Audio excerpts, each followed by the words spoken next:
The footsteps were gaining on her. Saran Ashford's lungs burned as she tore through the darkened streets of Mayfair, her worn boots slapping against rain-slicked cobblestones. Behind her, the heavy treads of two men echoed off the townhouse walls, their crude shouts swallowed by the autumn storm. "There's nowhere to run, girl. Your brother owes what he owes." She didn't look back. Looking back meant slowing down, and slowing down meant being caught by men who'd made it clear that Phineas's debts could be paid in other ways if coin wasn't available. Lightning split the sky, illuminating a stone wall ahead, too high to climb, an iron gate to her left, ornate and imposing, wrought with serpents and thorns. She didn't think. She simply ran, her fingers finding the latch, her body slipping through the narrow opening before the gate clanged shut behind her. She was in a garden, not a public garden, a private one, immaculately maintained even in the storm's chaos. Geometric hedges formed careful patterns around a central fountain where stone angels wept rainwater. Roses, though stripped of their summer glory, climbed trellises toward windows that glowed with warm candlelight. This was someone's home. Someone wealthy. Someone powerful. Seren pressed herself against the interior wall, her chest heaving, her auburn hair plastered to her face. The men's voices reached her, muffled through stone. "Where'd she go?" "Must have ducked into an alley. Come on, she can't have gone far." Their footsteps receded. Serene allowed herself one shuddering breath of relief. "You're trespassing." The voice came from the darkness, low and precise, carrying the unmistakable authority of a man who had never been refused anything in his life. Seren spun, her back hitting the wall, her heart seizing in her chest. He emerged from the shadows beneath an archway, tall and broad-shouldered, his dark hair damp from rain he seemed utterly indifferent to. His face was all sharp angles and harder edges, handsome in the way a blade was handsome, beautiful and dangerous, and designed to cut. But it was his eyes that pinned her in place, pale gray, cold as winter frost, assessing her with an intensity that made her feel stripped bare. Her voice cracked. She swallowed and tried again. "I apologize. I didn't realize. I was being chased, and the gate was open, and you're on the private grounds of Thornhaven House." He stepped closer, and she caught the scent of him, sandalwood and something darker, smoke perhaps, or aged whiskey. "Do you have any idea whose garden you've just invaded?" Thornhaven House. The name crashed through her awareness with the force of a physical blow. Everyone in London knew Thornhaven House. Everyone knew its master, Corvin Ashworth, the Duke of Thornhaven, called the Iron Duke by those who feared him, which was nearly everyone.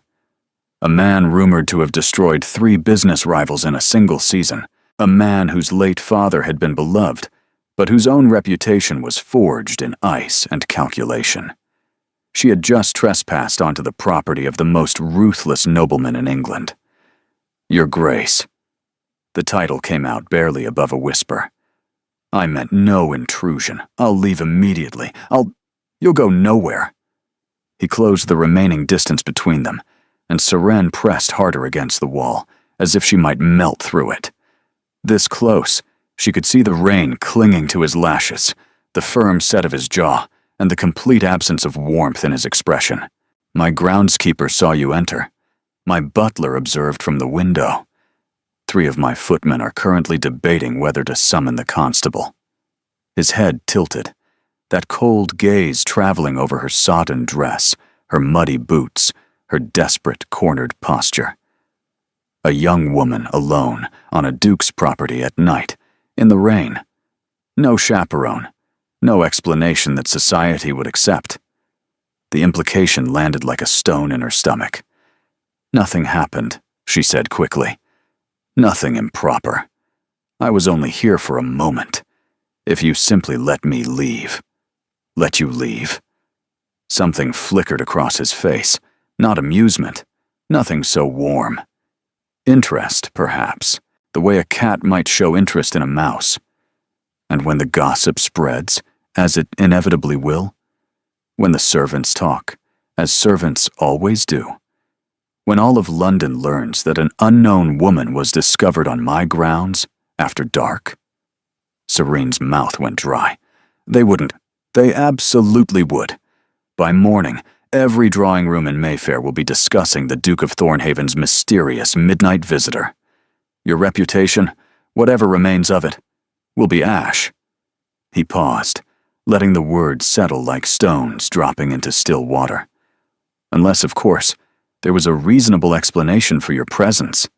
She stared at him, uncomprehending. What explanation could possibly? You could be my wife. The world tilted. Surely she had misheard him. Surely the rain and the fear and the exhaustion had corrupted her senses. I beg your pardon? Not immediately, of course. These things require proper staging. He began to circle her slowly, and she had the terrible sense of being evaluated, measured, and weighed against some invisible standard. An engagement, announced within the week. A quiet ceremony within the month. You would live at Thornhaven House, enjoy all the privileges of a duchess, and want for nothing. You're mad, Serene breathed. I'm practical. He stopped his circling, facing her directly. I need an heir. My grandmother has been parading eligible women before me for 2 years, each more vapid and calculating than the last. I have no interest in any of them. No interest in courtship, in romance, in the endless performance society demands. Then why? Because duty requires an heir, and I will not shirk duty, however distasteful. His voice hardened. I'm offering you an arrangement, a transaction. You give me a child, preferably a son. Once the succession is secured, you're free.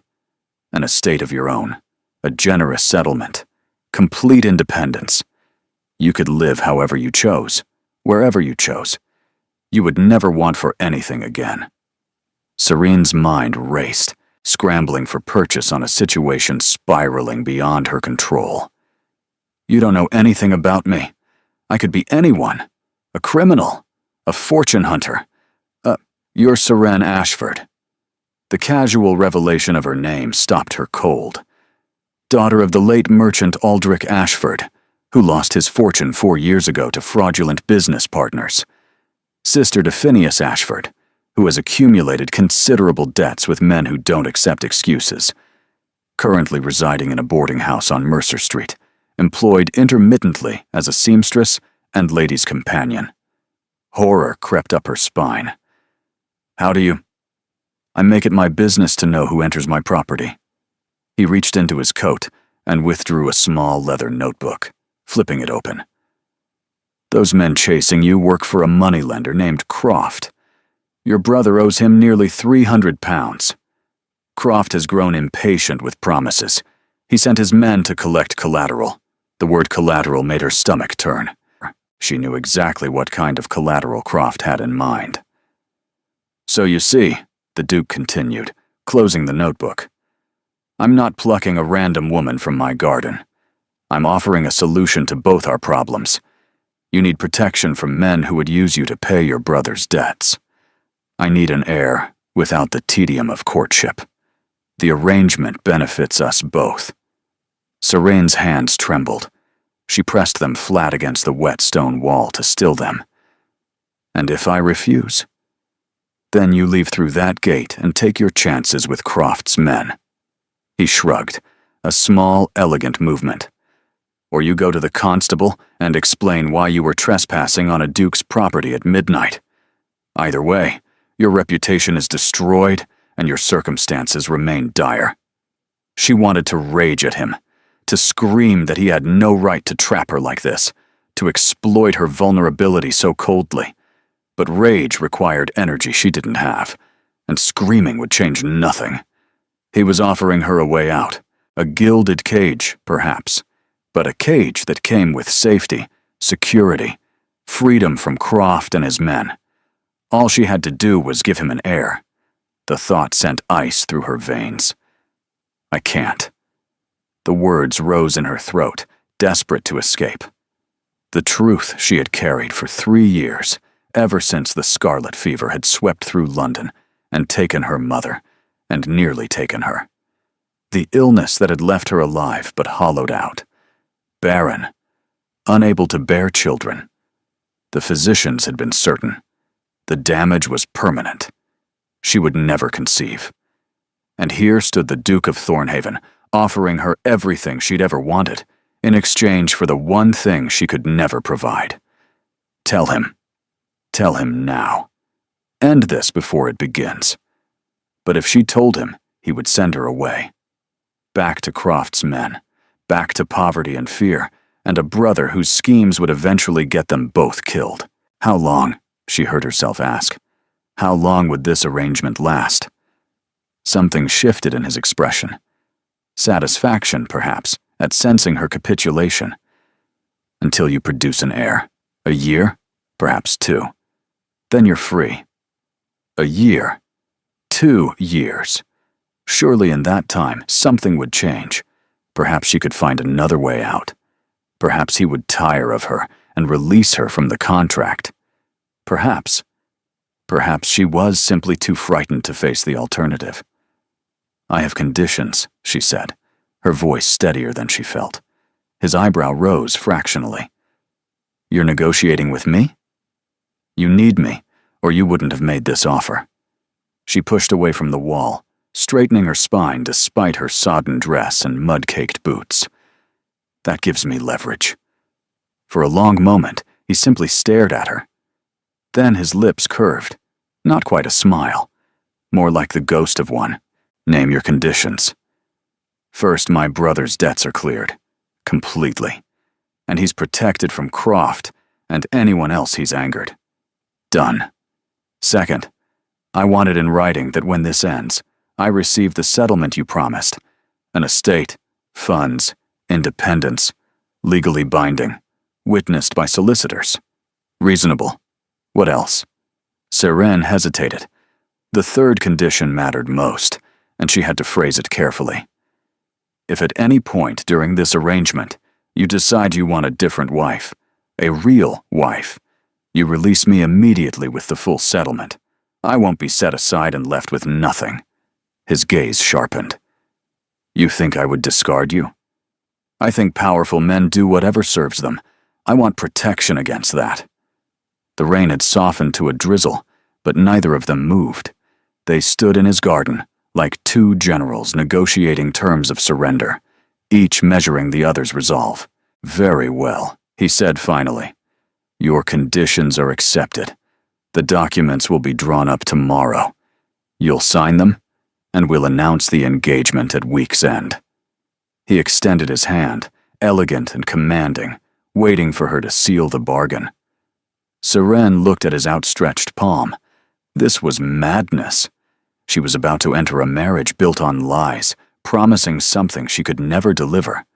But the alternative was unthinkable. She placed her hand in his.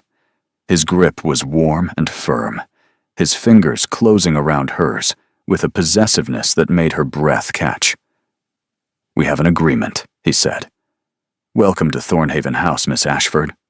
He released her hand and turned toward the glowing windows of the mansion. She followed, her boots squishing against the gravel path, her heart hammering against her ribs. Behind her, the garden gate stood open, a path to freedom she could no longer take. Ahead, the great house waited, beautiful and imposing and full of shadows. She had just sold herself to a man called Ruthless by everyone who knew him, and he had no idea that she could never give him what he wanted most. The interior of Thornhaven House was overwhelming in its grandeur. Seren followed the Duke through a servant's entrance, acutely aware of her bedraggled appearance against the backdrop of marble floors and gilded mirrors. Crystal chandeliers cast fractured light across walls, hung with portraits of stern-faced Ashworth ancestors. Every surface gleamed with the kind of care that required an army of servants working invisibly around the clock. She had grown up in comfortable circumstances before her father's ruin, but this was something else entirely. This was wealth so vast it had become architectural, built into the very bones of the house. Every piece of furniture, every painting, every carpet beneath her muddy boots spoke of generations of accumulated power. "You'll need dry clothing," the Duke said without looking back. "I'll have the housekeeper attend to it." "Your Grace, in private, you may call me Corvin." The words were clipped, almost reluctant. "It will seem strange if my betrothed addresses me by title." Betrothed. The word echoed strangely in her mind. 12 hours ago, she had been mending torn hems in a cramped boarding house room.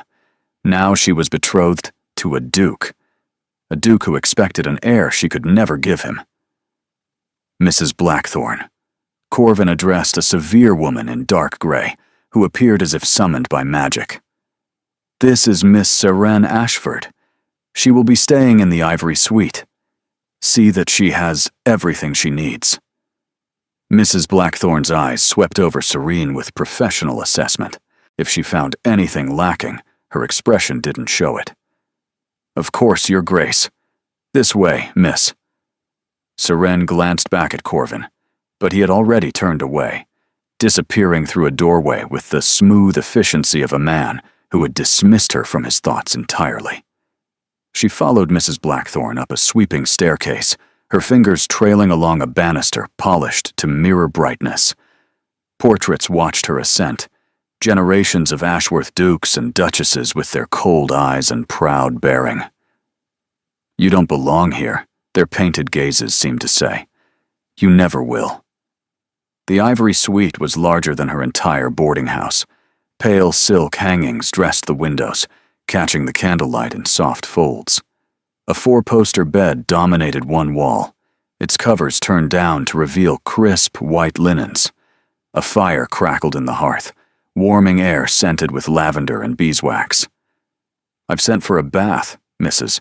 Blackthorne said, "and clothing will be brought up shortly. Lady Romilly keeps several trunks here. You appear to be a similar size." "Lady Romilly? His Grace's younger sister. She's currently in residence." Something almost warm flickered across the housekeeper's face. "She'll be delighted to meet you, I'm sure." Before Seren could respond, Mrs. Blackthorne withdrew, and she was alone. She moved to the window, looking out over the darkened garden, where she'd stood with Corvin only minutes ago. From here, she could see the gate where she'd entered, fleeing for her life.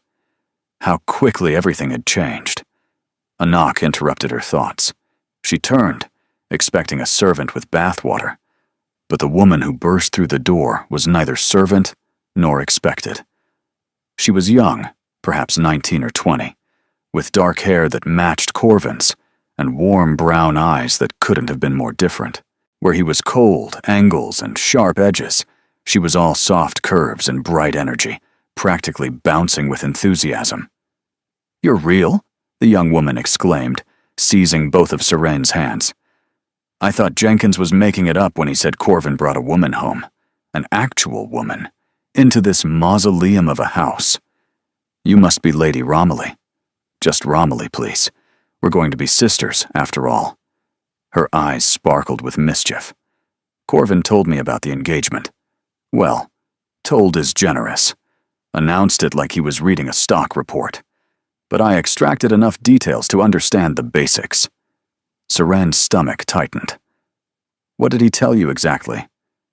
"That he found you in circumstances that required intervention, that you've agreed to marry him, and that I should make you feel welcome."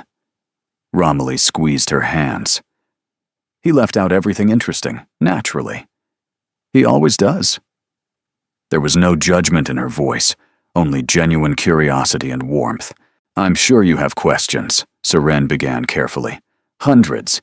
But they can wait until you've had a bath and something to eat. You look absolutely wrecked, if you don't mind my saying."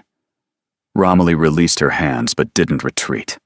"I just wanted to introduce myself, and to warn you." "Warn me?"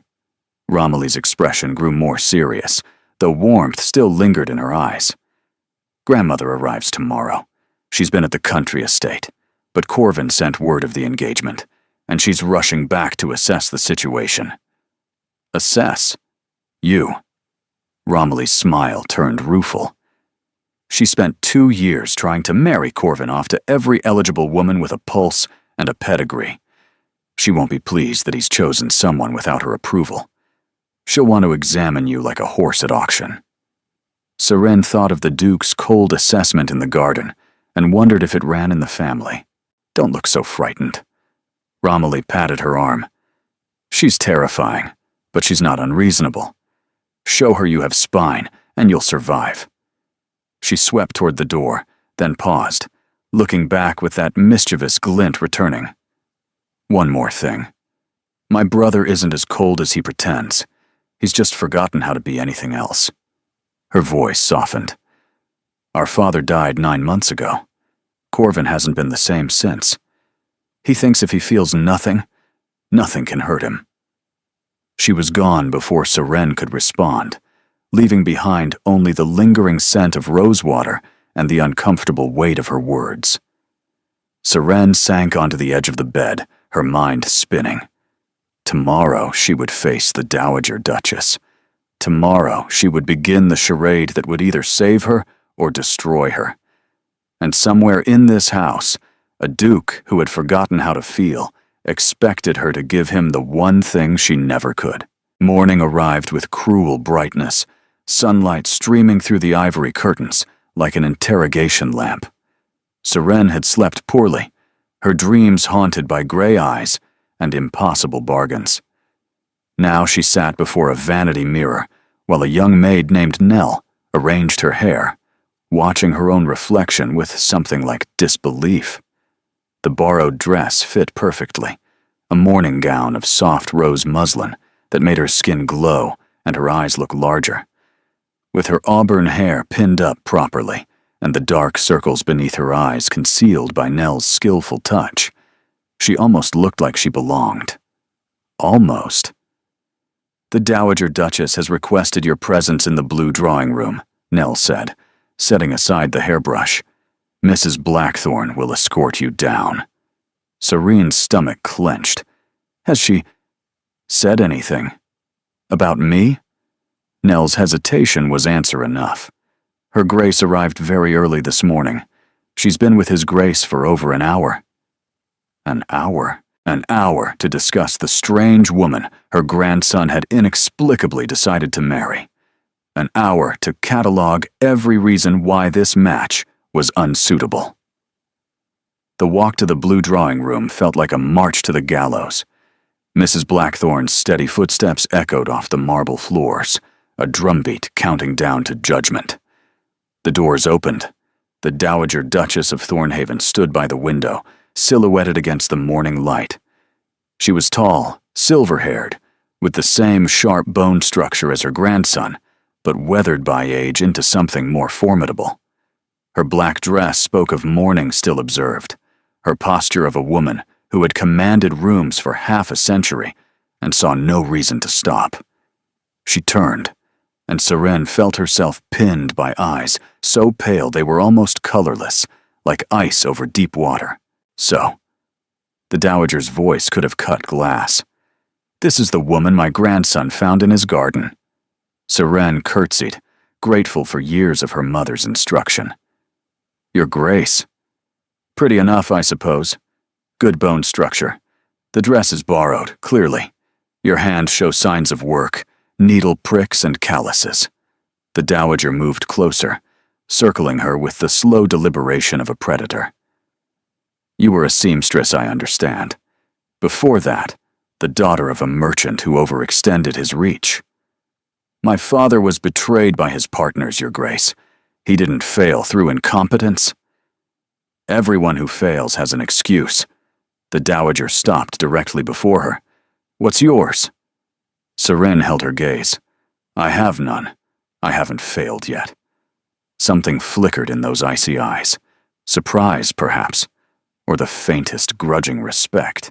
Corvin tells me you negotiated conditions for this arrangement, that you demanded your brother's debts cleared and a guaranteed settlement. The Dowager's lips thinned. Most women in your circumstances would have accepted whatever crumbs were offered. Most women in my circumstances don't have leverage. You think you have leverage? The dowager laughed, a sharp sound without warmth. You're a penniless seamstress who wandered onto my grandson's property while fleeing creditors. The only leverage you have is whatever he chooses to give you. Then perhaps your grace should ask why he chose to give it. The silence that followed was absolute.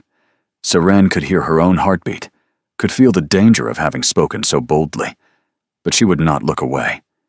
She had survived too much to crumble before a title. Sit, the dowager commanded, gesturing toward a settee. Seren sat, folding her hands in her lap to hide their trembling. The dowager took the chair opposite, arranging her skirts with practiced grace. My grandson is not a sentimental man. He doesn't rescue damsels or play hero. If he offered you this arrangement, it's because he calculated that you serve his purposes better than the alternatives. I understand that, Your Grace. Do you? Because what I see is a young woman who's already imagining herself in love with him, who thinks that if she performs her role well enough, he'll develop feelings for her. The dowager leaned forward. He won't. Corvin doesn't do feelings. He does duty. He'll use you to produce an heir, and then he'll install you in some country estate where you can live comfortably but invisibly for the rest of your life. The words were meant to wound, and they did. Not because Seren harbored romantic fantasies, but because they stripped away any pretense about what this arrangement truly was. I have no illusions about your grandson's feelings, she said carefully, nor any expectations beyond what was agreed. He wants an heir. I want security. It's a transaction. Is it? The dowager's gaze sharpened. Then why do I sense you're hiding something? Serene's blood turned to ice.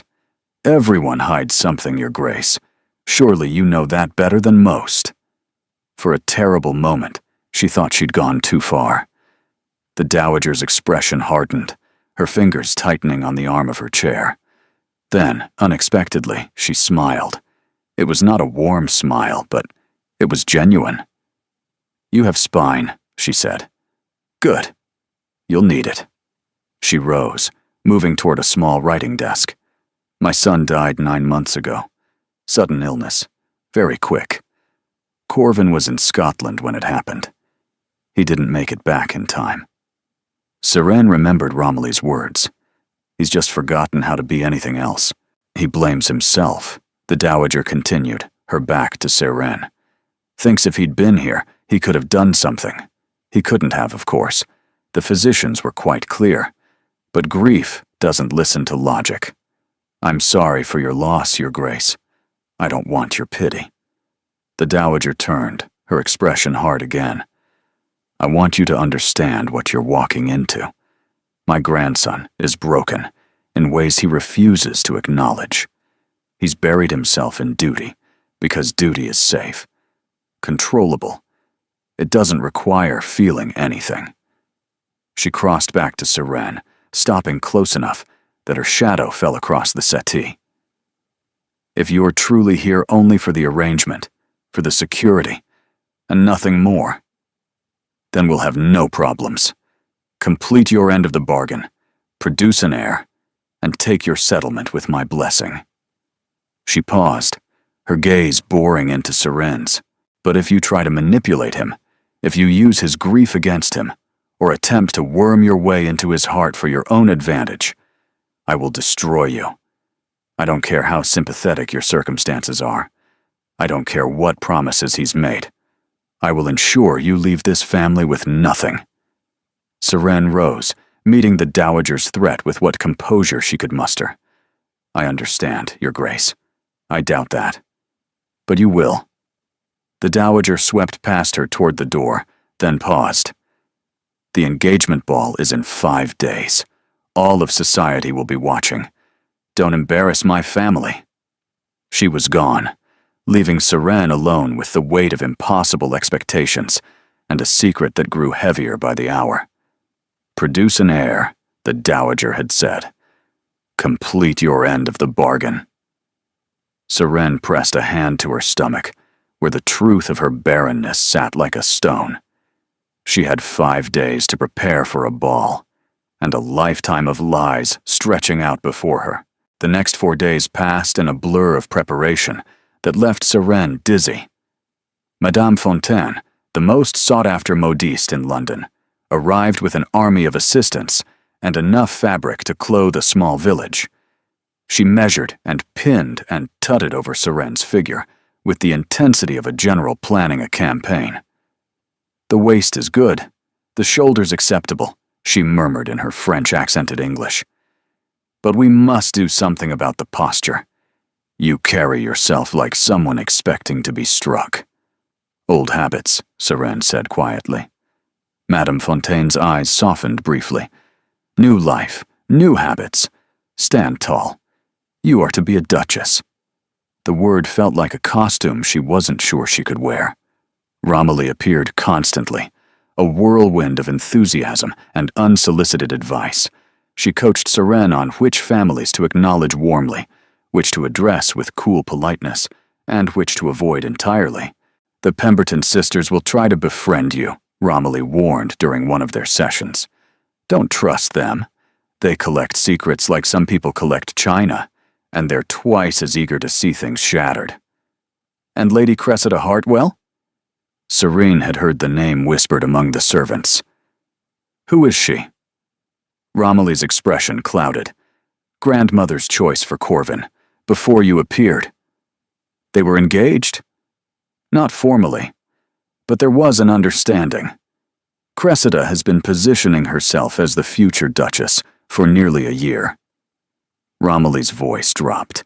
She won't take kindly to being displaced. Another enemy to add to the growing list. "If you ever need refuge from all this," Romilly added, her tone lighter. "My friend Lady Amara Sinclair keeps a quiet household across Mayfair. She's a widow who values privacy above gossip. I trust her completely." Seren filed the name away, grateful for even the possibility of sanctuary. Through it all, Corvin remained a ghost in his own house. Seren caught glimpses of him, always at a distance, always moving with purpose toward some urgent business that couldn't be delayed. He took meals in his study. He rose before dawn and retired long after the household slept. He was avoiding her. The realization shouldn't have stung, but it did.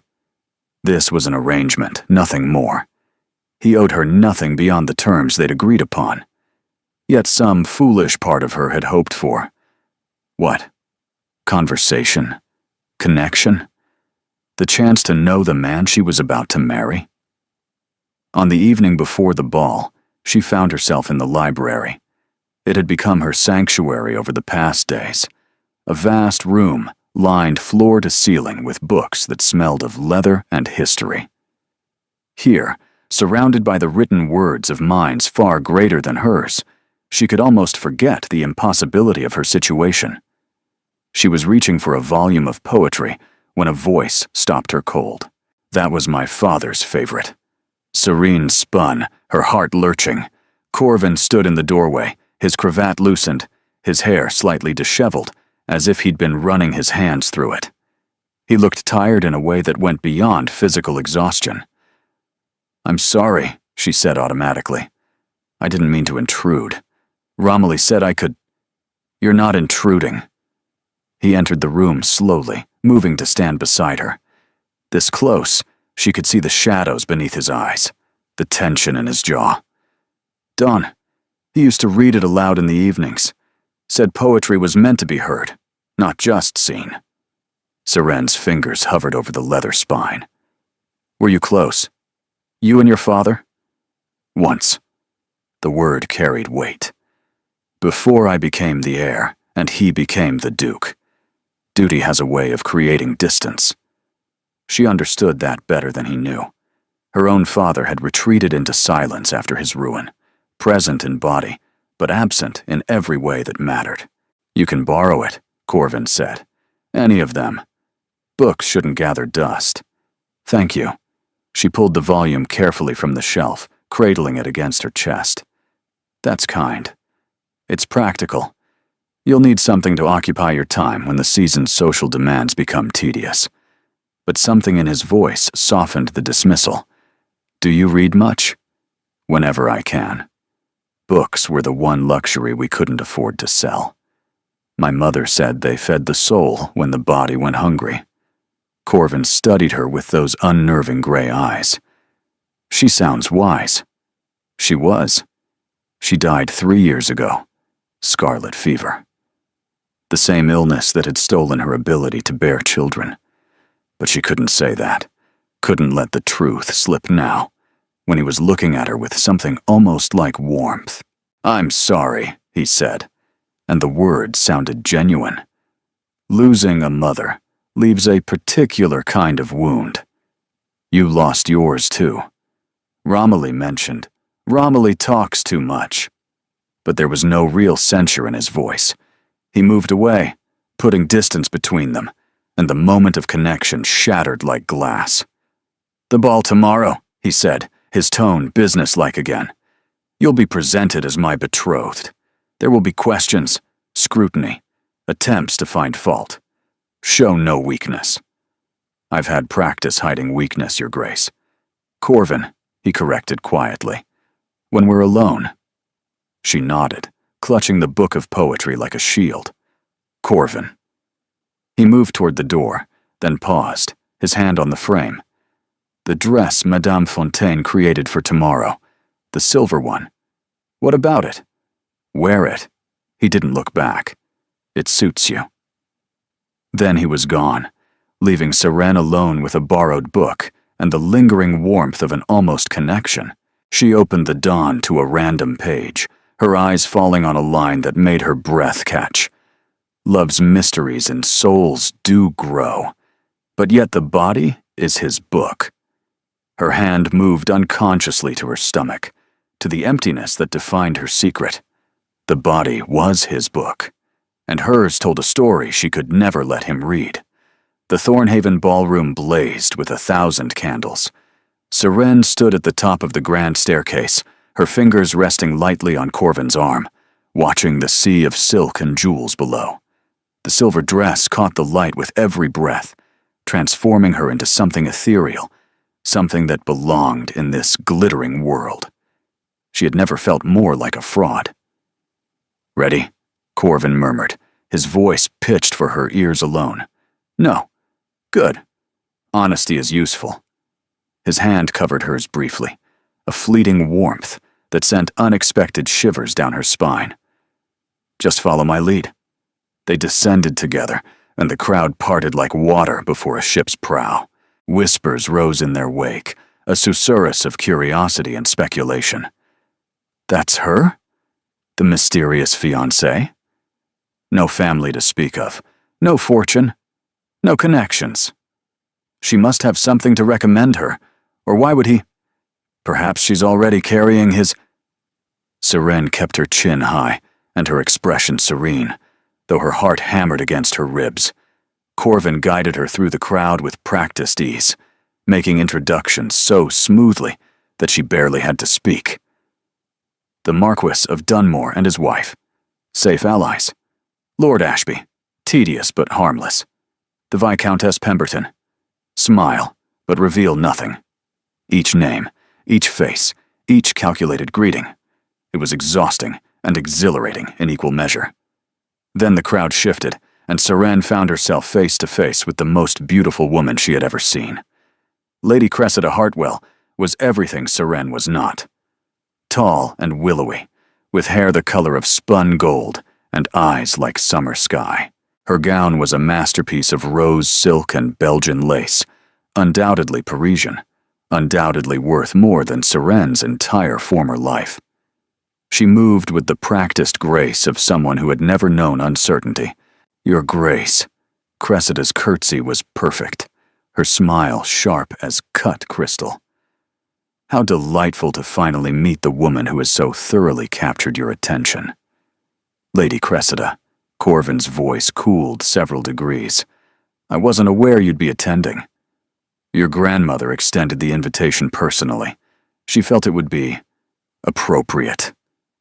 Cressida's gaze slid to Seren, assessing, dismissing. "Miss Ashford, isn't it? I don't believe I know the family. My father was a merchant." Seren said evenly. Trade rather than titles. How fascinating. The word dripped with condescension. It's remarkable how far determination can carry one, from seamstress to duchess in a matter of days. Quite the fairy tale. Every fairy tale needs a beginning. And an ending. Cressida's smile didn't waver. I do hope yours is happy. So many of these whirlwind romances end in disappointment. Then it's fortunate this isn't a romance. Seren felt Corvin stiffen beside her. It's a partnership. Far more practical. Something flickered in Cressida's eyes. Surprise, perhaps, at finding resistance where she'd expected weakness. How refreshingly honest. She turned back to Corvin, dismissing Seren entirely. Save me a dance, Your Grace, for old time's sake. I've already committed every dance this evening. Surely you can make an exception. I cannot. Corvin's hand pressed more firmly against Serene's back, proprietary and warm. If you'll excuse us, he steered her away before Cressida could respond, guiding her toward the dance floor, where the orchestra was beginning a waltz. She's not going to forgive that slight, Seren murmured. She was never going to forgive your existence. The slight is irrelevant. They took their positions, his hand at her waist, her palm pressed to his. The music swelled, and they began to move. Seren had practiced with a dancing master Romilly had summoned, but this was different. Corvin led with absolute confidence, his movements fluid and controlled. She found herself following instinctively, their bodies moving in unexpected harmony. You dance well, he said. You sound surprised. I've learned to expect surprises from you. They turned across the floor, and Seren caught glimpses of watching faces. The Dowager, her expression unreadable. Romilly, beaming with unsubtle delight. Cressida, her beautiful features twisted with barely concealed fury. Why did you choose me? The question escaped before she could stop it. You could have had anyone, Lady Cressida, or a dozen women with titles and fortunes, and I didn't want anyone. I wanted someone who wouldn't bore me. His grip tightened slightly at her waist. Cressida is everything society values.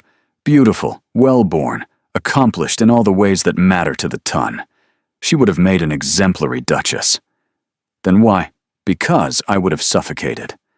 The words came out rough, honest in a way she hadn't expected. Every conversation, every interaction, every carefully planned moment of our carefully planned life. I could see it stretching out before me like a prison sentence. Serene's heart clenched. And I'm different? You argued with me in a rainstorm while wearing a muddy dress and shoes that were falling apart. You negotiated conditions like a merchant closing a deal. You told my grandmother she was being unfair to her face. Something that might have been a smile ghosted across his lips. Yes, you're different. The waltz ended, but neither of them moved immediately. They stood in the center of the floor, his hand still holding her, the crowd watching with fascinated intensity. People are staring, she whispered. Let them. But he released her, stepping back with careful formality. Thank you for the dance, Miss Ashford. Thank you for the honesty, Your Grace. His eyes held hers for a moment longer than propriety allowed.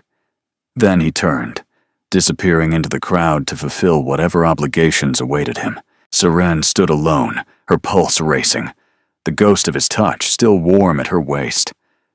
She was in trouble. Deep, dangerous trouble. Because she was starting to feel something for her temporary husband. And feeling was the one thing she absolutely could not afford. The ball had thinned to its final, lingering guests when Seren escaped to the garden. The night air was cool against her flushed skin, a relief after hours in the overheated ballroom. She followed a stone path through hedges silvered by moonlight, letting the silence settle around her like a balm. She had survived. The introductions, the scrutiny, the veiled insults, and outright challenges. She had smiled and danced, and deflected questions with carefully rehearsed answers. The Tun had examined her from every angle and found her, if not acceptable, at least interesting enough to tolerate. But tolerance wasn't acceptance, and one night of performance didn't erase the lie at the center of everything. You'll catch cold. Seren turned to find Corvin emerging from the shadows, his coat removed, his shirt loosened at the collar. He carried 2 glasses of champagne, one of which he offered to her. "I needed air," she said, accepting the glass. "And quiet." The quiet never lasts long in that house. He moved to stand beside her, close enough that she could feel the warmth radiating from him. "You did well tonight." "I survived. I'm not sure that qualifies as well." In society, survival is the only metric that matters. They stood in silence, sipping champagne, watching the moonlight paint silver patterns on the garden paths. It should have been awkward. Instead, it felt strangely peaceful. "Can I ask you something?" Seren said finally. "You can ask. I may not answer." "Your father? What happened to him?" Corvin's hand tightened on his glass. For a long moment, she thought he wouldn't respond. "Pneumonia," he said finally. "Very sudden. He'd always been strong, vital. Then one morning he couldn't breathe, and 3 days later he was gone. I'm sorry. Everyone is sorry. Sorry doesn't change anything." His voice was flat, controlled, but she could hear the pain beneath it. "I was in Scotland when it happened. Estate business that couldn't wait. By the time I received the message, by the time I made it back." He didn't finish. He didn't need to. "You blame yourself," Seren said quietly. "I should have been here." "Would your presence have changed the outcome?" "No." The word came out harsh, but I would have had the chance to say goodbye, to tell him. He broke off, jaw clenching. "It doesn't matter now." Seren set down her champagne glass and turned to face him fully. "It matters. Of course it matters." "Why?" His eyes met hers, and she saw something raw there, something he usually kept buried beneath layers of ice and duty. "Why does it matter to you? This is an arrangement, a transaction. You're not required to care about my grief." "I'm not required to do many things." She stepped closer, close enough to see the moonlight reflected in his gray eyes. "But caring isn't something that follows requirements." "Seren, you asked me why I agreed to this arrangement," she continued. "I told you it was for security, for protection. That was true. But it wasn't the whole truth. What is the whole truth?" She should stop. She should retreat to safe territory, to the careful distance they'd maintained. But the champagne hummed in her blood, and the moonlight made everything feel dreamlike, and he was looking at her like she was something worth seeing. "I agreed because you looked at me like I was a person," she said. "Not a commodity or a burden or a problem to be solved. You saw me, and no one has seen me in a very long time." The silence stretched between them, sharp with tension and possibility. Then Corvin reached out, his fingers brushing her cheek with devastating gentleness. "I see you," he said. "I wish I didn't. It would be easier if you were like the others. If I could use you and forget you and move on without." "Without what?" He didn't answer with words. He kissed her. His mouth covered hers with a hunger that belied his controlled exterior, his hands cupping her face like she was something precious and breakable. Serene gasped against his lips, her fingers clutching his shirt, her body swaying toward him as if drawn by gravity. This wasn't the careful, performative kiss she'd expected from their wedding night. This was consuming. Real. A confession made in the press of lips and the tangle of breath. She kissed him back, letting herself fall into the sensation, letting herself forget for one perfect moment that this was built on lies.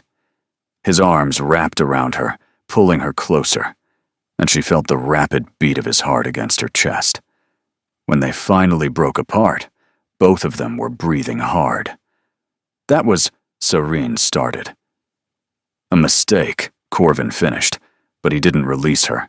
His forehead rested against hers, his breath warm on her lips. I shouldn't have. We should keep this professional. Is that what you want? Professional? No. The admission seemed torn from him. God help me. No. Serene's heart soared and plummeted simultaneously. He wanted her. He wanted this, but wanting her meant expecting things she couldn't give. Corvin, there's something I need to tell you. Your Grace? They sprang apart as a servant appeared at the edge of the garden, his expression carefully blank. Forgive the interruption, he said. But the Dowager Duchess requires your presence. An urgent messenger arrived during the ball, Your Grace. Her Grace says it cannot wait. Corvin's jaw tightened. Tell her I'll be there shortly. She was quite insistent, Your Grace. She says it concerns Miss Ashford. Serene's blood ran cold. The Dowager. Something about her. What had the old woman discovered? Corvin glanced at her, his expression shifting from tender to guard in an instant. Wait here. I'll handle whatever this is. I should come with you. No. His voice was firm. Let me assess the situation first. He was gone before she could argue, disappearing into the house with the servant, leaving Saren alone in the moonlit garden. Her lips still tingled from his kiss. Her heart still raced, but beneath it all, dread coiled like a serpent. The Dowager had summoned him urgently, about something concerning her. Serene wrapped her arms around herself, suddenly cold despite the mild night. She had been so careful, had guarded her secret so closely. But secrets had a way of surfacing, especially in houses full of servants who listened and watched and reported to their mistress. What if someone had discovered the truth? What if they knew she was barren? What if even now Corvin was learning that his bride could never give him what he wanted most? She should run. Slip away into the night before he returned, before she had to see the warmth in his eyes turn to ice. But her feet wouldn't move. She stood frozen in the garden where everything had begun, waiting for a judgment she couldn't escape. The minutes stretched like hours. Finally, footsteps on the gravel path.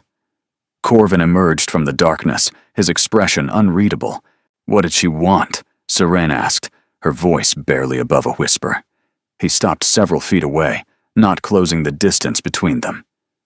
She's received a letter, he said, from a physician in London, a Dr. Cornelius Blackwood. The name hit her like a physical blow. Dr. Blackwood, the physician who had treated her after the scarlet fever, the one who had delivered the devastating diagnosis. She wrote to him, Corvin continued, his voice terribly calm. After you arrived, asked him to examine the records of any patient matching your description who might have passed through his care in the past 5 years. Serene couldn't breathe. The garden spun around her. He confirmed that a Serene Ashford was treated for scarlet fever 3 years ago. Corvin's eyes bore into hers. He also noted, in considerable medical detail, that the illness left you with significant internal damage. Corvin, damage that, according to Dr. Blackwood, makes it impossible for you to bear children. The words fell like stones into still water. Silence. Absolute, devastating silence. Is it true? Corvin's voice cracked on the question. Look me in the eyes and tell me. Is it true? Serene opened her mouth, but no words came. No lies. No explanations. No desperate defenses.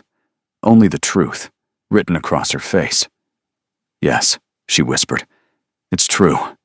I can't give you an heir. I never could. The garden that had felt like paradise moments ago now felt like a courtroom. Corvin stood motionless, his face carved from stone, every trace of the man who had kissed her erased by this revelation. The moonlight that had seemed romantic now felt harsh, exposing, stripping away every shadow where she might have hidden. How long? His voice was barely recognizable. How long were you planning to deceive me? I wasn't planning. You agreed to an arrangement built entirely on producing an heir. He stepped closer, and she saw the fury burning behind the ice in his eyes. You signed documents. You let me believe I was going to tell you. The words tumbled out, desperate and inadequate. Tonight, before the servant interrupted, I was trying to... When? After the wedding? After months of failed attempts? After I'd already bound myself to you legally and publicly? His laugh was bitter, hollow. You must have thought me such a fool. No. Seren's voice cracked. I thought you were my only chance at survival. Croft's men were going to... You know what they were going to do. And you offered me a way out. And I was terrified. And I took it without thinking. Without thinking about the consequences for me, for my family, for the title that has been held by Ashworths for 300 years. Shame burned through her, because he was right. She had thought only of her own desperation, her own fear. She had used his offer as a lifeline, without considering that she was pulling him under with her. I'm sorry, she whispered. I know that's not enough. I know, you're right. It's not enough. He turned away from her, his shoulders rigid, his hands clenched at his sides. When he spoke again, his voice had gone flat, emotionless, the voice of a duke delivering judgment. The engagement will be dissolved, quietly, to minimize scandal. You'll be given funds sufficient to establish yourself elsewhere, far from London. We will never speak of this again. The words hit her like physical blows. She had expected anger. She had expected consequences. But the cold finality of his dismissal was worse than any rage could have been. Corvin, don't. He still wouldn't look at her. Don't say my name like you have the right to it. Like anything that happened between us was real. It was real. She moved toward him, stopping just short of touching him. The library conversations, the dance, what just happened between us? That was real. What just happened was a moment of weakness that I deeply regret. He finally turned, and his expression was so closed, so distant, that she barely recognized him. You should return to your room. Pack your things. A carriage will be arranged for morning. And if I refuse to go? Something flickered in his eyes. Pain, perhaps, or anger at her continued defiance. Then I'll have you removed. Don't test me on this, Miss Ashford. Whatever tender feelings may have developed, they don't outweigh what you've done. Miss Ashford, not Serene, not any more. She wanted to argue, to fight, to make him understand that she hadn't meant to hurt him, that she had been trapped by circumstances and fear and the desperate hope that somehow, impossibly, things would work out. But what was there to say? She had lied. She had deceived him. She had let him kiss her, knowing that their entire arrangement was built on a foundation of sand. I never meant to hurt you, she said quietly. I know you don't believe that. But it's true. He said nothing. His silence was its own answer. Seren turned and walked away, her silver dress trailing behind her like a shroud. She didn't look back. She couldn't bear to see his face, to watch the door close on whatever fragile connection they'd built.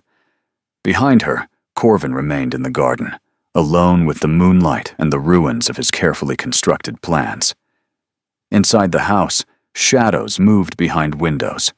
The dowager watched from her sitting room, her expression satisfied. And in the ballroom's far corner, Lady Cressida Hartwell smiled into her champagne glass, already composing the condolence note she would send to the Duke in the morning. Seren didn't sleep. She sat on the edge of her bed in the ivory suite, still wearing the silver dress, watching the candles burn down to stubs. Her mind replayed the evening in fragments, the waltz, the kiss, the servant's interruption, Corvin's face when he learned the truth. She had known this would end. From the moment she'd taken his hand in the rain-soaked garden, she had known that her secret would surface eventually. But she had hoped for more time. Time to find another solution.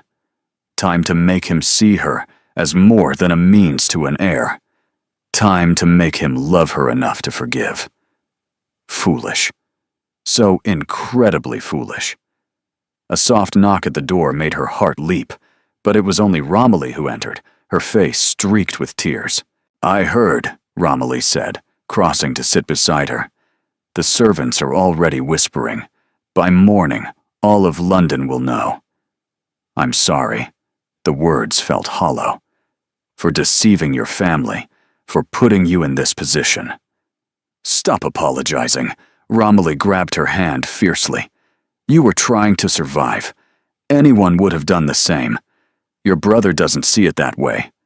"My brother is an idiot," Romilly's voice cracked.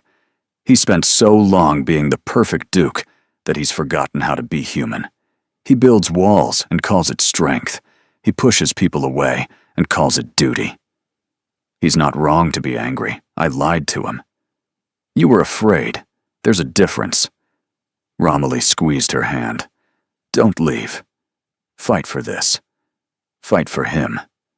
"How can I fight when I can't give him what he needs?"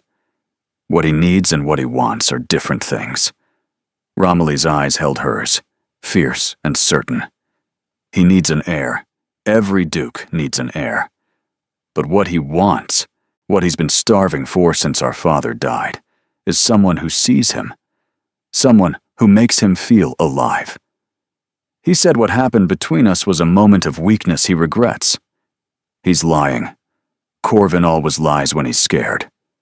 Seren wanted to believe her, wanted to cling to the hope that somewhere beneath the ice, the man who had kissed her in the moonlight still existed. But hope had betrayed her before. "I have to go," she said quietly. "If I stay, I'll only make things worse. The scandal will destroy him. Lady Cressida will let me worry about Cressida." Romilly stood, her jaw set with determination. "And let me worry about my grandmother. All I'm asking is that you don't give up yet. Not until you've fought for what you want. What I want doesn't matter. It's the only thing that matters." Romilly paused at the door. "Think about it. Promise me you'll at least think about it." She was gone before Seren could respond. The candles guttered and died, leaving only moonlight to illuminate the room where Seren sat alone with her impossible choices. Stay and fight for a man who might never forgive her, or leave and wonder for the rest of her life what might have been. Dawn broke gray and cold, a fitting mirror for Seren's heart. She had packed through the night, folding the few possessions she'd brought into her small, battered case. The beautiful dresses remained in the wardrobe. The jewels Romilly had loaned her sat untouched on the vanity. She would take nothing that wasn't hers, except the dawn, the book of poetry Corvin had given her from his father's collection.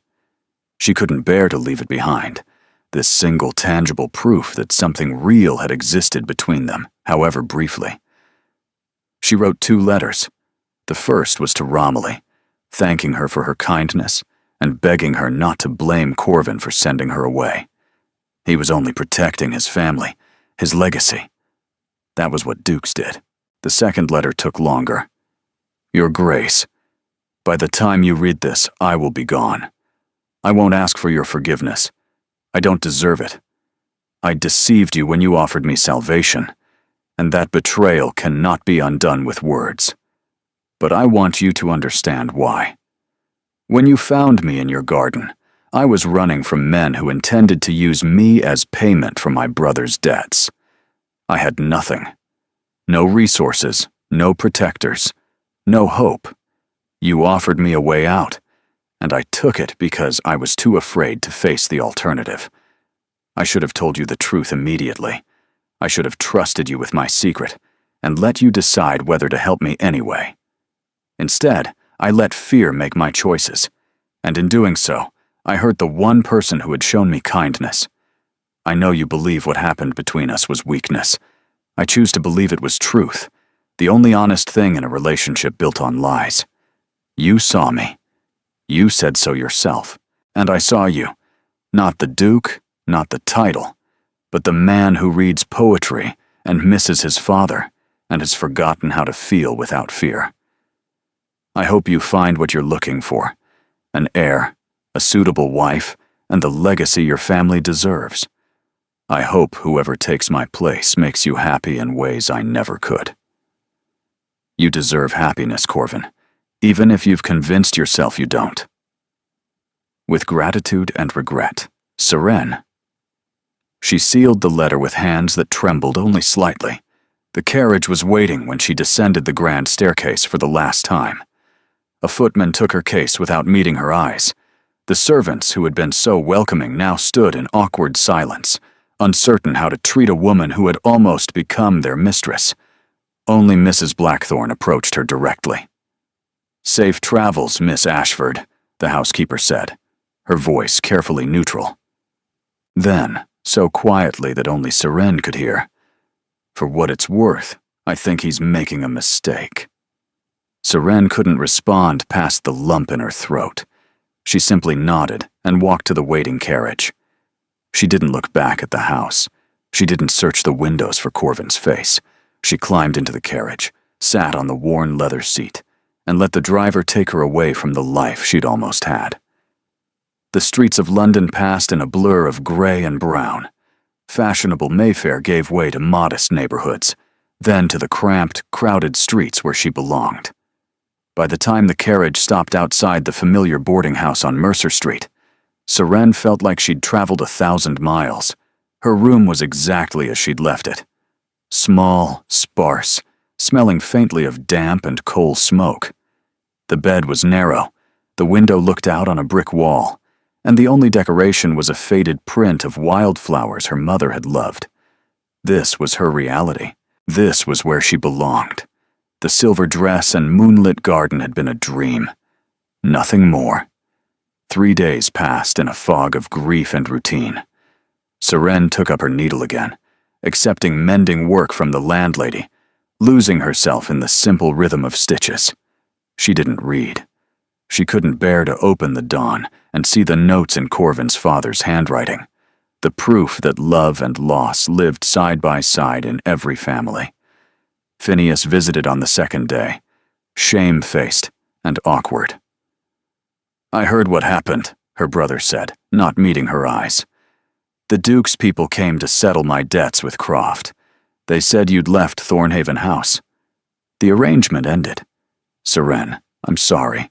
This is all my fault. If I hadn't, don't." She cut him off, too tired for anger. "It's done. We move forward."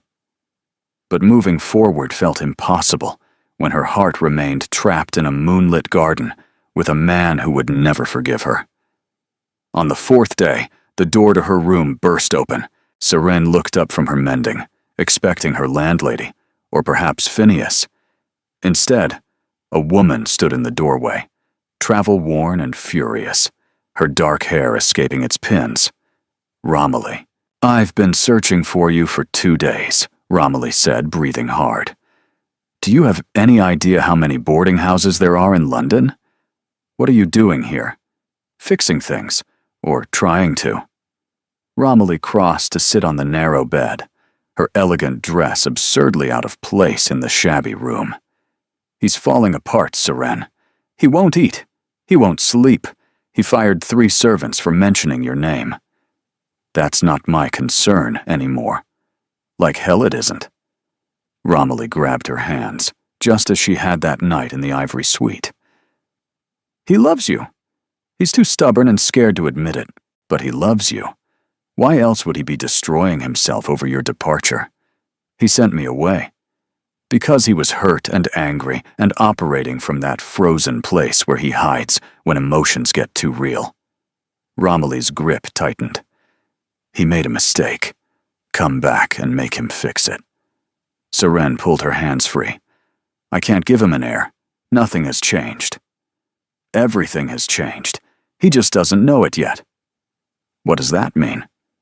Romilly smiled, a fierce, determined expression that reminded Seren suddenly and powerfully of Corvin himself. "It means I have a plan, and you're going to help me execute it." The plan, as Romilly explained it during the carriage ride back to Mayfair, was both simple and terrifying. "Grandmother controls Corvin through guilt and duty," Romilly said. She's convinced him that the title matters more than anything else, that producing an heir is the only thing that gives his existence meaning. She's not entirely wrong. Titles do require heirs. Titles require stewards. There are other ways to secure succession besides biological children. Romilly's eyes gleamed. Our father had a younger brother, Uncle Percival. He died before I was born, but he had a son, our cousin, Thaddeus. Thaddeus has 3 boys of his own. The Ashworth line is perfectly secure, even if Corvin never produces a direct heir. Serene stared at her. Then why? Because grandmother believes the direct line matters. Because Corvin has internalized her beliefs without questioning them. Because nobody ever told him he had a choice. And you think telling him now will change anything? I think it will give him permission. Romilly leaned forward intently. Corvin doesn't want to marry Lady Cressida. He doesn't want a society bride who sees him as a title and a fortune. He wants what our father had with our mother. Love, partnership, something real. He had that chance with me, and I destroyed it. You made a mistake born of fear. He made a mistake born of pride. You're even. Romilly took her hands again. The question is whether you're both brave enough to try again. The carriage slowed, and Serene realized with a start that they hadn't returned to Thornhaven House. Instead, they'd stopped before a modest townhouse in a quieter corner of Mayfair. Where are we? Lady Amara Sinclair's home, my friend I mentioned. You'll stay here while I arrange things. Romilly helped her from the carriage. Corvin can't know you're back yet. We need to prepare the battlefield first. The battlefield? Grandmother has announced a ball for tomorrow evening. Officially, it's to celebrate the end of the season. Unofficially, it's to present Lady Cressida as Corvin's intended, now that you're gone.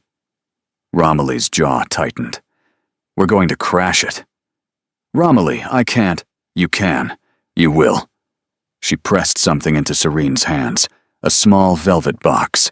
Inside was a ring, a simple gold band set with a single pearl.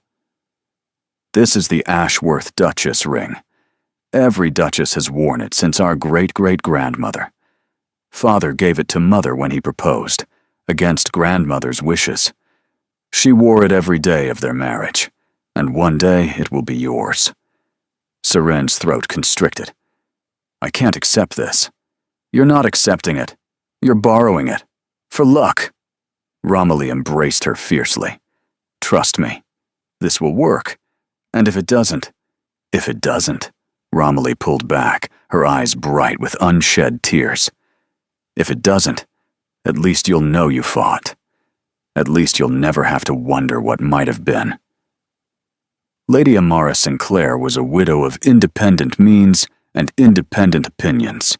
So you're the woman who's turned Thornhaven House upside down, she said, examining Serene with frank curiosity. Good. That household needed shaking. I'm not sure I've done anything good. You've made the most controlled man in London lose control. That's practically a public service. Amara gestured for her to sit. Romilly has told me everything. You made a mistake. So did he. The question now is what you're willing to do about it. What can I do? He sent me away. He doesn't want to see me. Men rarely know what they want until it's standing in front of them refusing to leave. Amara poured tea with elegant efficiency. Tomorrow night, you'll attend the ball. You'll face the Tun's scrutiny and the Dowager's fury, and Lady Cressida's spite. You'll stand in front of Corvin and tell him the truth. I already told him the truth. That's why he sent me away. You told him you couldn't bear children. That's a fact, not a truth. Amara's eyes were kind, but piercing. The truth is how you feel about him. The truth is what you want. The truth is whether you're willing to fight for something real or surrender to something safe. Serene's hands trembled around her teacup. What if he rejects me again? Then you'll survive. You've survived worse. Amara leaned forward. But what if he doesn't? What if he's been waiting for someone brave enough to come back for him? That night, alone in the guest room Amara had provided, Seren held the pearl ring and thought about bravery. She had never considered herself brave. Survival wasn't bravery, it was necessity. She had mended clothes and counted pennies and endured hardship because the alternative was surrender, and surrender had never been an option. But this, walking back into a world that had rejected her, facing a man who had dismissed her, risking her heart on the chance that something beautiful might still be possible. This required a different kind of courage. The kind her mother had possessed when she'd nursed 3 children through scarlet fever, losing one and nearly losing Seren. The kind Corvin's father had possessed when he'd married for love, despite his mother's objections. The kind Seren had never known she had until now. She slipped the pearl ring onto her finger, feeling its slight weight like a promise. Tomorrow she would fight. Tomorrow she would tell Corvin the truth, not just the facts of her barrenness, but the truth of her heart. She loved him. She had loved him since the library, since the waltz, since the moment he'd looked at her in the garden and said, "I see you," like it meant something. And love, she was beginning to understand, was its own kind of survival. Morning brought a delivery from Romilly, a gown of deep burgundy silk, rich and bold, and impossible to ignore. "Wear this," the accompanying note read. "If you're going to war, dress like a warrior." Seren held the dress against herself, watching her reflection in the mirror. The woman who looked back at her was pale, but determined, afraid, but resolute. Tonight, everything would change, one way or another. The Thornhaven ballroom blazed even brighter than before. Seren stood at the entrance, her heart pounding so hard she was certain everyone could hear it. The burgundy gown felt like armor, the pearl ring pressed against her finger like a talisman.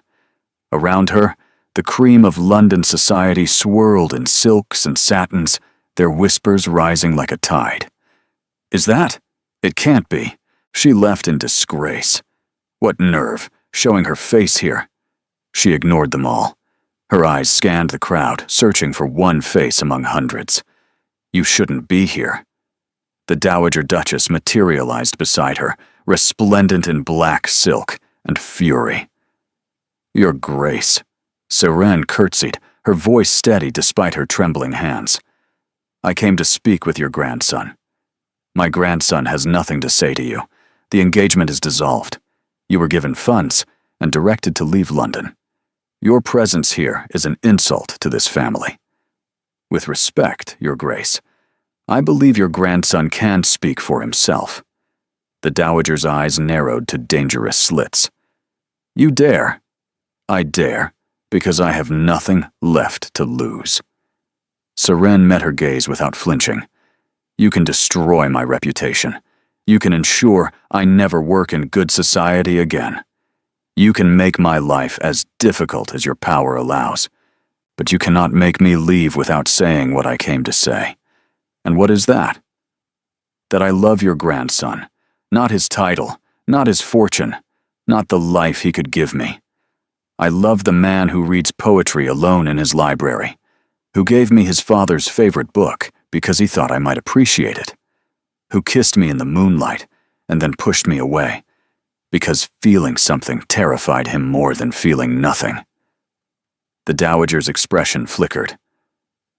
"Love doesn't produce heirs. Neither does duty without love. Your son proved that, didn't he? He married for love, against your wishes, and he was happy. Truly happy, until the day he died." Serene's voice softened. "Is that really so terrible? Is happiness really worth less than bloodlines?" Silence stretched between them, sharp as a blade. Then the Dowager laughed, not the cold, cutting laugh Serene had heard before, but something quieter, almost sad. "You remind me of her," she said.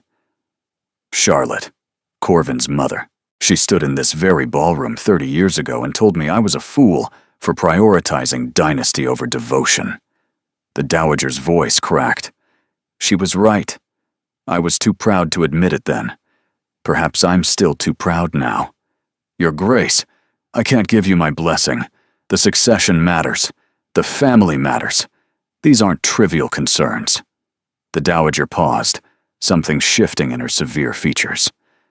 But I'm old enough to recognize that I've made mistakes. Pushing Corvin toward Cressida was one of them. That woman has all the warmth of a marble statue. Serene's heart lurched. Then you'll let me speak with him? I'll do better than that. The Dowager gestured toward the far end of the ballroom, where Corvin stood surrounded by well-wishers he clearly wished would vanish. I'll clear your path. She swept away, her black silk cutting through the crowd like a ship through waves. Within moments, the cluster around Corvin dispersed, leaving him alone and confused.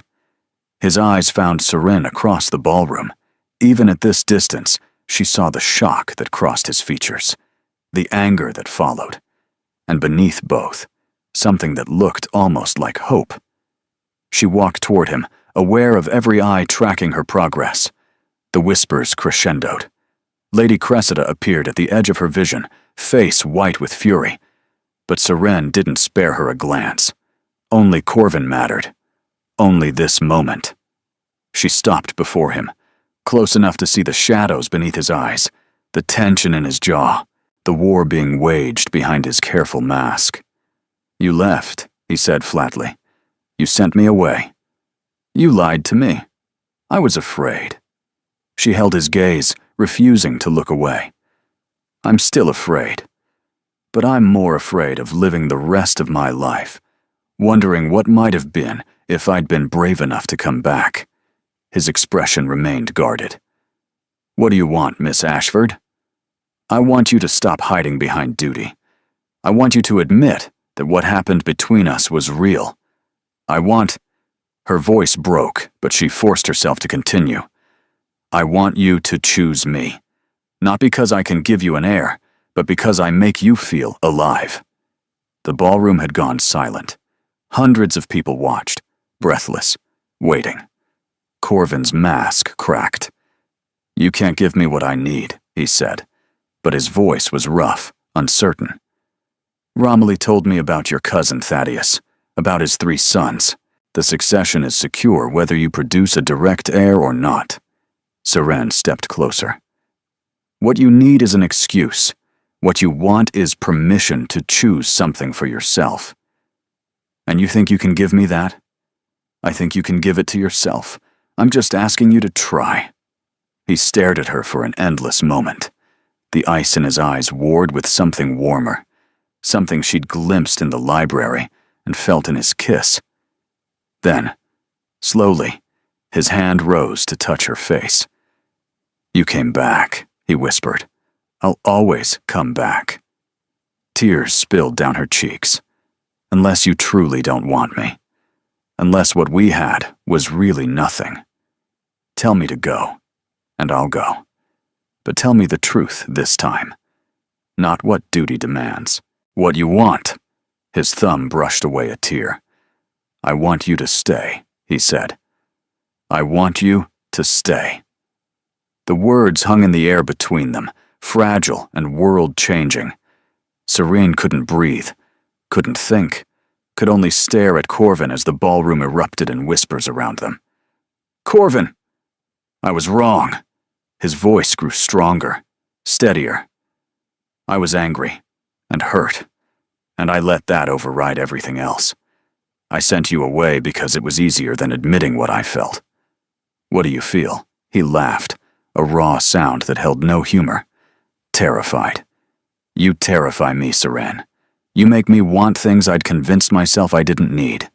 You make me feel things I'd buried so deep I thought they were dead. Is that why you pushed me away? I pushed you away because wanting something means it can be taken. His hand moved from her cheek to cup the back of her neck, gentle but possessive. My mother was taken. My father was taken. Everyone I've ever loved has been taken. And I learned that the only way to survive was to stop loving altogether. And now? Now, I'm choosing to love anyway." He pulled her closer, until they stood chest to chest in the center of the ballroom. Scandal be damned. "I'm choosing you, not because of duty or heirs or what society expects, because you crashed into my garden soaking wet and desperate, and woke something in me I thought was dead." She laughed through her tears. "That's not exactly a fairy tale beginning. It's ours. That's what matters." His forehead rested against hers. "I love you, Seren. I've been fighting it since the moment you negotiated conditions with me in the rain. But I'm done fighting. What about the heir? Your grandmother? The succession?" Romilly explained the situation with Thaddeus rather forcefully this morning. "Apparently, I've been too blinded by duty to see alternatives." His lips quirked. "My grandmother also had some choice words for me about my father and what he would think of my behavior." "The Dowager spoke to you?" "She told me I was being an idiot. Those were her exact words." He pulled back slightly, just enough to look into her eyes. "She was right." "She usually is," the Dowager's voice cut in, and Seren turned to find the older woman approaching with Romilly at her side. "Though I do appreciate hearing it acknowledged. Grandmother, don't grandmother me in that tone." But there was no real heat in her voice. "I've already made my peace with this.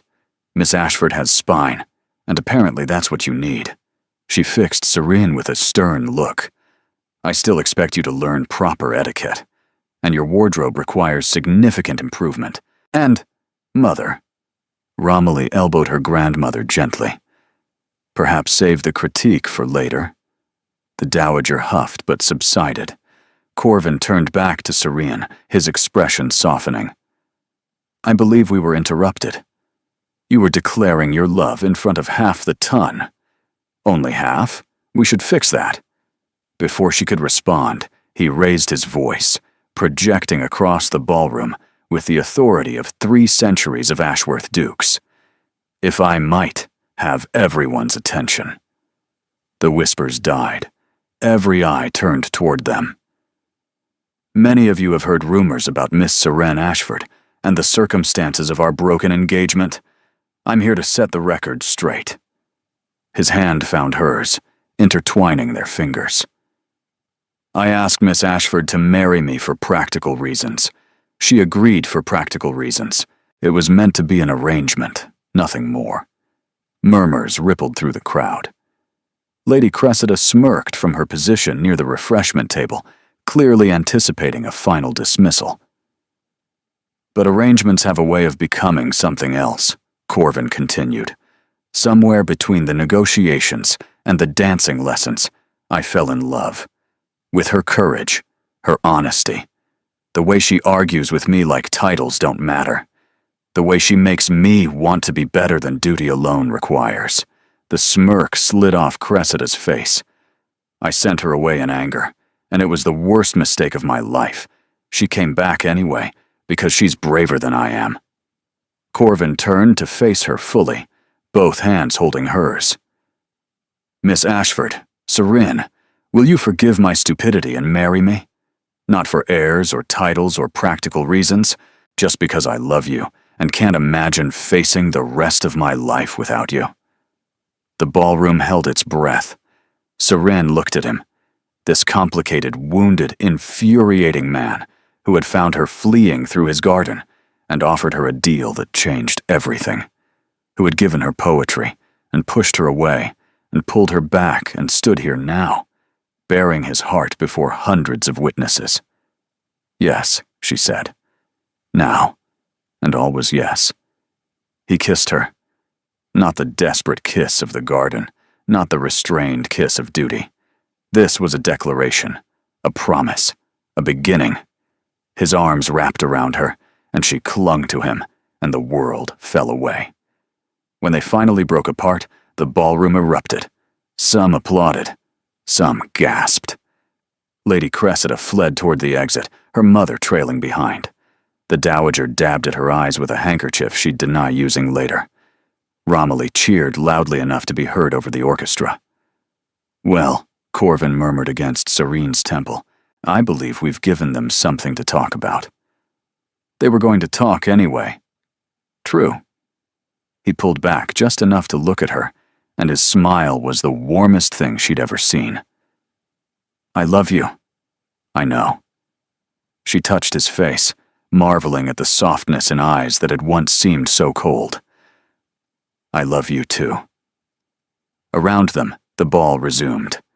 But for Serene and Corvin, nothing existed beyond this moment, this miracle, and this impossible love that had grown from rain and desperation and the courage to try again. 1 year later, the rain fell softly on the Thornhaven gardens, silver threads catching the lamplight from the windows. Inside, music drifted from the ballroom where the anniversary celebration was in full swing. But Serene stood alone beneath the stone archway, her face turned up to the sky, letting the water kiss her cheeks. You'll catch cold. She smiled without turning. You said that to me once before. Corvin emerged from the house, foregoing an umbrella despite his expensive evening clothes. He crossed to stand beside her, letting the rain soak into his shoulders without complaint. That was the night everything changed, he said. That was the night I crashed your garden and ruined your plans. You improved my plans immeasurably. He took her hand, bringing it to his lips.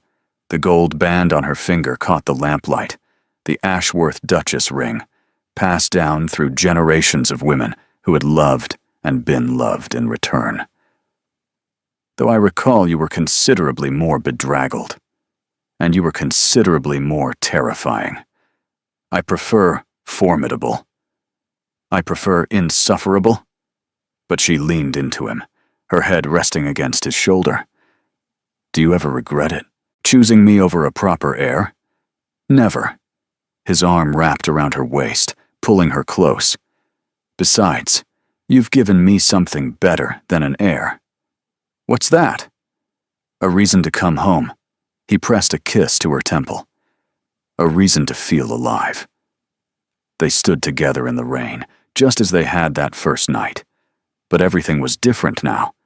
The fear was gone. The secrets were told. What remained was simple and profound. Two people who had found each other in the storm and chosen to weather all storms together. I have something for you, Corvin said, pulling a small package from his coat. A gift for our anniversary? Something I've been holding on to. He pressed the package into her hands. Open it. Inside was a letter, yellowed with age, the handwriting familiar. Serene unfolded it with trembling fingers. My darling Charlotte, if you're reading this, I've already asked your mother for her blessing, and she's already refused. But I'm asking anyway, not because I don't respect her position, but because I love you more than I fear her disapproval. Marry me. Not for alliance or duty or propriety. Marry me because you make every room brighter. Marry me because life without you seems colorless. Marry me because I choose love over safety, now and always. Yours eternally, Edmund. Tears streamed down Serene's face, mingling with the rain. Your father wrote this. To my mother. Before their wedding. Corvin's voice was thick. I found it in his papers after he died. I kept it because I didn't understand it. I didn't understand how someone could choose love over duty so willingly. And now I understand perfectly. He turned her to face him, his hands framing her face. You taught me what he knew. That love isn't weakness. That choosing happiness doesn't mean abandoning responsibility. That the heart and duty can walk the same path. She kissed him, soft and sweet and full of promise. We should go inside, she murmured against his lips. Our guests are waiting. Let them wait, he pulled her closer. This is our anniversary. I want to stand in the rain with my wife and remember how lucky I am that she crashed my garden. Serene laughed, bright and free. I didn't crash anything. Your gate was open. Details. His smile was the one he saved for her alone. Warm, unguarded, alive. Come, Duchess, dance with me. They danced there in the rain. No music but the rhythm of falling water. No audience but the moon behind the clouds. Two people who had found each other in the dark and chosen to walk together into the light. And in the library window above, the dawn sat open to a familiar page, its words a benediction.